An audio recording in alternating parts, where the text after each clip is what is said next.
Assalamualaikum warahmatullahi wabarakatuh. Kembali di Dr. Safari Online. Kali ini kita akan membahas mengenai potensi COVID-19 menular lewat ASI. Nanti kita bahas. Yang kita bahas adalah satu, apakah virus corona itu ditemukan di ASI? Karena kalau nggak ditemukan di ASI, ya berarti nggak menular lewat ASI kan gitu.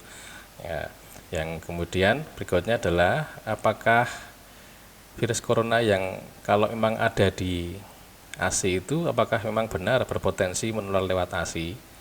Nah, kemudian bagaimana bila ibunya terkena COVID-19, apakah harus menyusui atau tidak. Nah, ini memang kontroversi ya. Jadi nanti kita bahas kontroversinya. Nah, jika nanti dari kontroversi itu memilih untuk meyakini boleh menyusui, nanti kami sampaikan panduan menyusui. Nanti kita bahas satu-satu. Yang pertama adalah apakah virus corona itu ditemukan di ASI. Nah, ternyata memang hasil penelitian mengenai apakah virus corona itu ditemukan di ASI itu menunjukkan hasil yang tidak konsisten hasil penelitiannya itu. Sebagian melaporkan bahwa tidak menemukan virus corona di ASI, di air susu ibu. Tapi sebagian lagi menunjukkan hasil yang sebaliknya. Artinya apa? Artinya hasil penelitiannya itu ketika ASI itu diambil, kemudian di tes PCR, maka ditemukan materi genik dari virus corona itu. Jadi virus coronanya ditemukan di air susu ibu. Nah, dari orang-orang yang para peneliti yang mendapatkan bahwa virus corona itu ditemukan di ASI, mereka menemukan bahwa virus corona itu yang ditemukan di ASI itu ternyata bisa menetap beberapa hari di air susu ibunya itu. Jadi di air susu ibu itu bisa positif terus sampai beberapa hari. Sebagai contoh, ditemukan di hari ke-10 sampai hari ke-13 itu masih positif gitu ya. Nah, itu kontroversi seputar apakah virus corona ditemukan di ASI. Memang ada peneliti yang gagal menemukan atau melaporkan tidak ada virus corona di ASI. Peneliti yang lain mengatakan bahwa ditemukan virus corona di ASI dan virusnya itu positif yang di ASI itu sampai beberapa hari. Itu kontroversinya. Yang sekarang masalahnya itu adalah seberapa banyak jumlah virus corona di ASI itu. Nah, hasil penelitian menunjukkan bahwa jumlah kopi atau jumlah salinan materi genetik dari virus corona pada air susu ibu itu adalah 1,32 kali 10 pangkat 5 salinan per cc. Jadi setiap mililiter itu mengandung, kalau ibunya positif COVID-19, maka setiap cc ASI itu mengandung 1,32 kali 10 pangkat 5 salinan RNA virus corona ini. Nah, apakah ini serta-merta menular pada ASI ini, bisa berpotensi menularkan pada anak? Maka jawabannya adalah satu, apakah virus yang ada di ASI itu bisa hidup?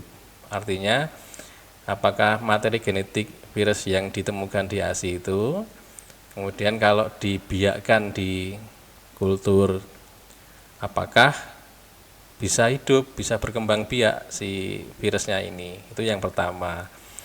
Yang kedua, apakah ASI-nya itu mengandung antibodi baik IgG maupun IgA terhadap virus corona ini? Nah, nanti kalau memang RNA virus yang ditemukan di air susu ibu itu, kemudian yang dari air susu itu dibiakkan, kemudian kok tumbuh, maka bisa menular lewat ASI COVID-19 ini. Nah, kalau enggak tumbuh ya berarti tidak bisa menular lewat ASI gitu ya. Nah, yang kedua, kalau nanti memang ASI-nya dari ibu yang positif COVID-19 itu mengandung IgG dan IgA anti corona, maka justru antibodi ini malah melindungi bayinya dari dari virus corona. Tapi kalau negatif ya bayinya memang lebih berisiko gitu ya. Nah, sekarang kita jawab. Nah, ini jawabannya. Ternyata virus corona yang ditemukan di ASI yang sekian jumlah kopinya tadi 1,32 kali 10 pangkat 5 per cc itu ya. Ternyata ketika dikultur atau ditumbuhkan itu tidak tumbuh gitu ya. Itu yang pertama. Yang kedua, di dalam ASI dari ibu yang positif COVID-19 itu mengandung antibodi IgG dan IgA anti virus corona ini. Ya, jadi potensinya sangat kecil untuk menular lewat ASI. Kemudian terus kalau sudah begitu ibunya menyusui apa tidak? Kalau ibunya positif COVID-19 menyusui anaknya apa tidak? Nah, ini ternyata memang belum ada kesepakatan mengenai apakah kalau ibunya itu positif COVID-19 terus dia boleh menyusui anaknya apa tidak. Nah, ini belum ada kesepakatan ya. Ada beberapa pilihan, ada beberapa alternatif ya. Nah, yang anjurannya itu adalah yang pilihan pertama, ya, anjuran pertama itu kalau ibu dan anaknya sehat dalam arti ibunya tidak bergejala, positif tapi tidak bergejala. Anaknya juga tidak ada apa-apa, misalnya tidak butuh perawatan intensif karena penyulit misalnya, harus diisolasi, masuk ke ICU misalnya, atau harus perawatan khusus misalnya. Kalau tidak ada itu, ibunya tidak ada gejala apa-apa, anaknya tidak ada apa-apa, sebaiknya memang disusui gitu ya. Yang kedua, kalau ada pilihan yang kedua itu kalau ada salah satu, misalnya anaknya harus ada perawatan khusus karena ada sesuatu, ya maka sebaiknya disusui tetapi lewat botol, artinya pakai asip air susu ibu perahan ya. Jadi air susu ibu diperah kemudian diberikan ke bayi. Nah, itu pilihan yang kedua. Nah, anjuran yang ketiga atau pilihan yang ketiga itu adalah memang ibu dan bayinya memang sama-sama sebaiknya memang tidak memberikan ASI. Nah, itu pilihan yang ketiga. Kapan ya? Kalau misalnya ibunya memang perlu perawatan khusus di ICU atau anaknya perawatan khusus yang kalau nanti dikhawatirkan sangat tertular oleh ibunya atau ibunya lebih susah payah untuk harus menyusui juga lah, itu ada beberapa pilihan ya. Nah, cuma memang untuk saat ini mengingat ASI tadi aman ya, dalam arti walaupun ada yang mengandung RNA, nyatanya RNA-nya tidak bisa ditumbuhkan dan ASI-nya malah mengandung antibodi anti virus corona. Ya, jadi karena ASI-nya itu aman, kemudian adanya manfaat jangka pendek dan jangka panjang dalam hal status gizi ya, artinya kalau diberi ASI kan gizinya semakin baik. Kalau diberi ASI kan daya tahan tubuhnya juga akan baik ya. Dan tentu kalau gizi baik, daya tahan baik, harapannya kan perkembangan bayinya semakin baik.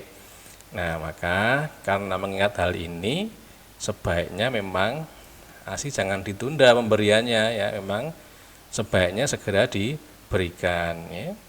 Apalagi sentuhan ibu kepada bayi ya dan lain-lain itu akan membantu tumbuh kembangnya anak ya. Secara psikologis ke ibu juga bermanfaat ya, memberikan ASI itu juga bermanfaat ya. Ya, mungkin suatu saat kita akan bahas manfaat menyusui bagi ibu ya.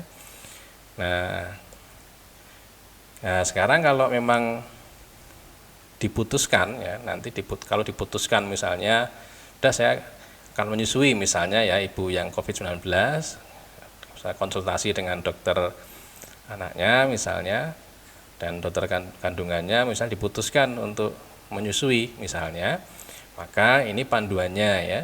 Yang pertama, cuci tangan dulu dengan sabun ya, minimal 20 detik minimal ya, lebih baik tentunya ya, sebelum memegang bayi atau memerah susu ya. Karena menyusui itu ada dua kemungkinan, memang langsung menetei atau tadi ASI-nya diperah kemudian diberikan lewat botol gitu ya. Nah, jadi cuci tangan dulu, ini yang pertama. Yang kedua, gunakan masker. Ya ini wajib ya, karena tentu masker itu akan menghalangi keluarnya droplet ya. Kemudian kalau memang ada batuk gejalanya atau bersin, maka ya maskernya harus ganti ya, ganti dulu ya. Atau habis makan ya, kan kalau makan kan nggak mungkin pakai masker ya, mesti kan dilepas tuh maskernya. Nah jangan dipakai lagi ya, ganti yang baru. Kemudian kalau memang harus dipompa, harus diperah ASI-nya dengan alat pompa misalnya, maka ikuti tata cara pembersihan alat pompa ASI-nya itu sesuai dengan petunjuk pabrik ya, spesifikasinya seperti apa ya, misalnya harus pakai apa ya, itu diikuti ya. Kemudian pertimbangkan meminta bantuan orang yang sehat untuk menyuapi bayi dengan ASI ya, untuk memberikan ASI pada bayi ya. Jika memang ibunya khawatir jangan-jangan nanti kalau dia pegang atau kontak dengan bayinya, nanti bayinya akan tertular COVID-19 ya, tidak lewat air susu tapi lewat yang lain ya, lewat tata cara penularan COVID-19 yang lain ya. Nanti tentang ini bisa dilihat di playlist ya, bagaimana tata cara penularan COVID-19 lewat kepada orang lain ya. Nanti sudah ada beberapa videonya, silahkan dilihat di playlist itu ya. Jadi ini saya ulangi lagi, cuci tangan, gunakan masker, segera ganti kalau memang batuk. Kemudian pompa ASI-nya kalau memang tidak bisa netei langsung ya dipompa, diperah, tapi ikuti cara pembersihan pompa, alat pompanya itu dengan baik sesuai dengan petunjuk spesifikasi pabriknya itu ya. Kemudian pertimbangkan minta bantuan orang yang sehat yang tidak positif COVID-19 untuk menyuapi bayi dengan ASI ya. Saya kira demikian. Kalau ada komentar silahkan tulis di kolom komentar. Sekiranya bermanfaat silahkan klik like, subscribe, dan bagikan kepada yang lain ya. Demikian, assalamualaikum warahmatullahi wabarakatuh.